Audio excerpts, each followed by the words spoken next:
So 6b, what's the first thing you do when you see an infinity? You change it to t.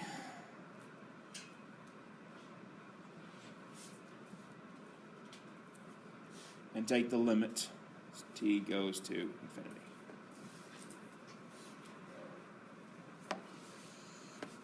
Now we worry about integrating. Ideas on how to integrate that. So if we use a substitution, what would be a good choice?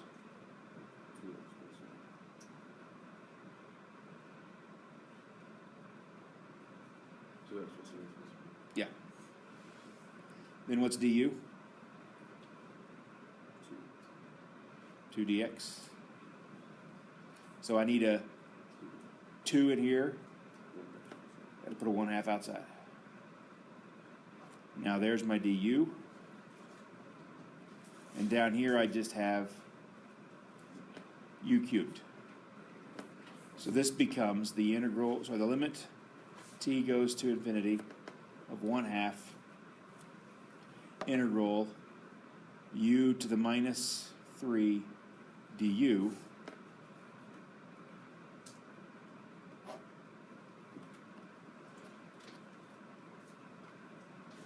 you always change three things.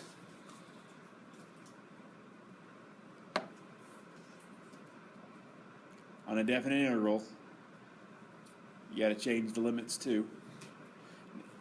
You really can do either. I mean, you can not change the limits, but remember to substitute 2x plus 1 back in when you're done, and then plug in 1 to t. Or you can change these limits from 3 to 2t plus 1. And where did I get those two numbers? I plugged 1 into here,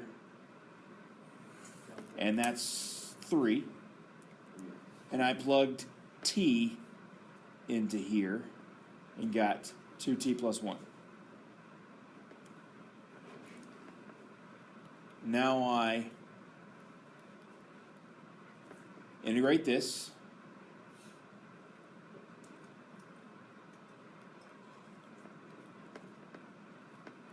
How do you integrate u to the minus 3?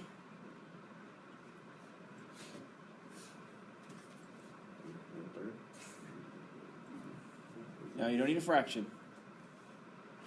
You just add 1 and divide by it. Add 1 to minus 3. And divide by it, which is 1 over negative 2, or negative 1/2. Right? From 3 to 2t plus 1. By the way, this is now negative 1 over 4 u squared. Right? 1/2 times negative 1/2 is negative 1/4. And u to the minus 2, just move that down to the bottom. So limit t goes to infinity. Negative 1 over 4 times 2t plus 1 squared minus 1 over 4 times 9. Because that's 3 squared.